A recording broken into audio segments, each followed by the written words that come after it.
Hər vaxtınız xeyir, əziz dostlar. Bu həftə biz həyat və ölüm mövzusunu bir yerdə araşdırırıq. Tarixdə deyilmiş ən qəribə, ən paradoksal cümlələrdən biri ölmək qazancdır. Heç düşünmüsünüzmü bir insan niyə belə bir şey desin? Bu sözlərin arxasında hansı məna gizlənir? Gəlin bir yerdə araşdıraq. Bir anlıq təsəvvür edin. Bu sözlər haradan gəlir? Rahat bir otaqdan yox, soyuq bir həbsxana kamerasından öz edamını gözləyən bir məhbus tərəfindən yazılıb. Yəni, tamamilə ümidsizliyin içində olması gözlənilən bir yerdən. Yaxşı, bəs bu necə mümkün olur?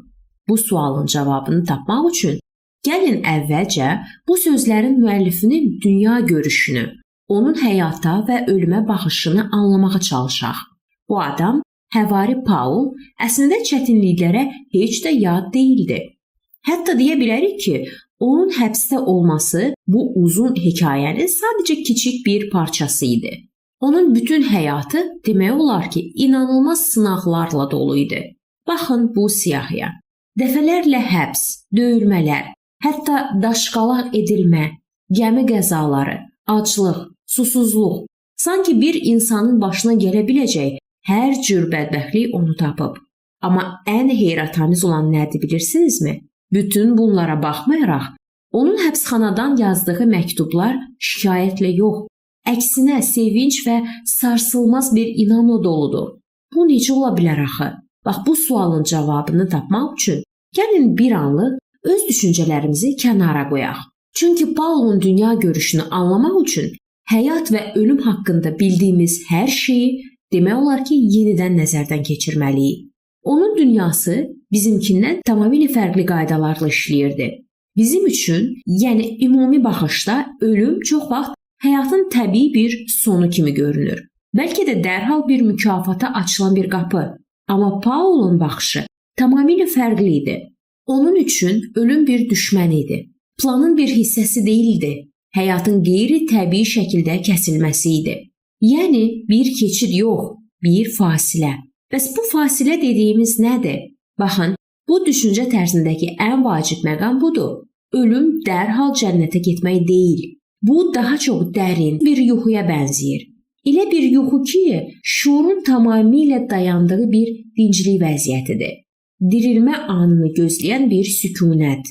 Bunu daha yaxşı anlamaq üçün Lazarın hekayəsinə baxaq. İsa ölmüş dostu üçün yatıb deyir və onu oyatmağa gedir. Bir anlıq düşünün, əgər Lazar 4 gün cənnətin gözəllikləri içində olsaydı, onu bu əzətli dünyaya geri qaytarmaq bir möcüzə olardı, yoxsa qəddarlıq? Məhz buna görə də ölmək qazancdır.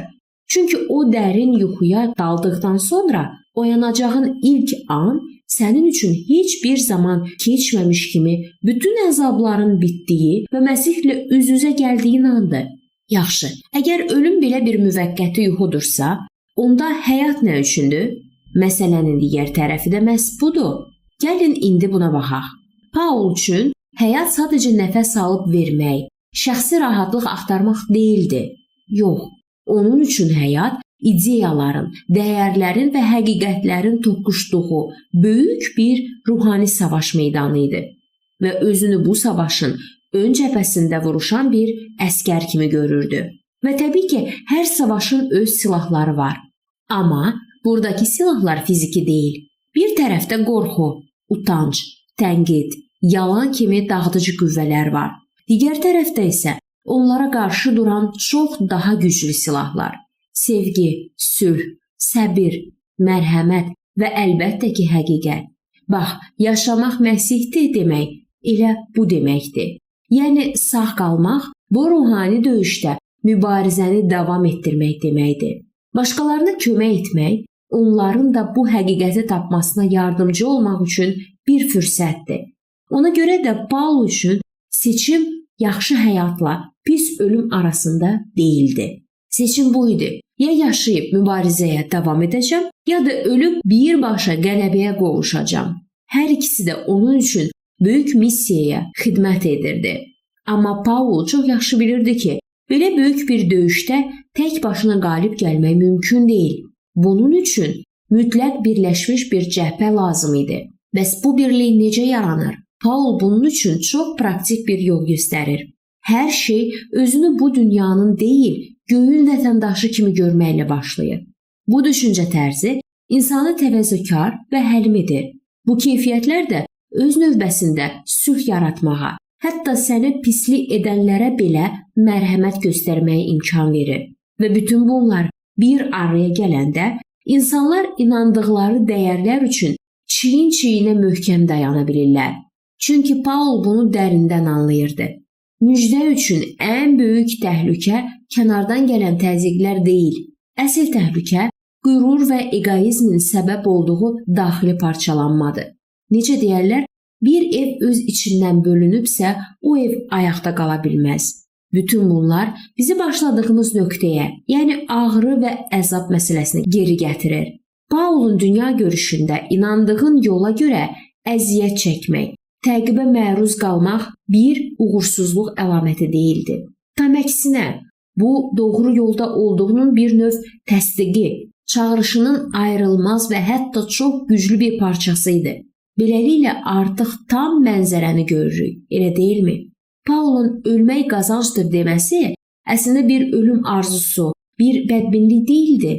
Bu elə bir həyat fəlsəfəsinin zirvəsi idi ki, orada şəxsi taleyin yaşamağı və ya ölməyi daha böyük bir missiya qarşısında ikinci plana keçir. Onun üçün yaşamaq, mübarizəyə davam etmək, ölmək isə qələbəni qeyd etməkdir. Paul həyatı bir missiya, ölümü isə son qələbə kimi yenidən tərif edərək bir həbsxana kamerasını ümidsizlik məkanından çıxarıb ali bir məqsəd platformasına çevirdi. Bəs siz, gəlin bir anlıq düşünək, sizin həyatınıza elə bir məna verən nədir ki, onun uğrunda öz rahatlığınız, hətta sağ qalmağınız belə ikinci dərəcəli olsun? Bu həqiqətən də üzərində düşünməyə dəyər bir sualdır.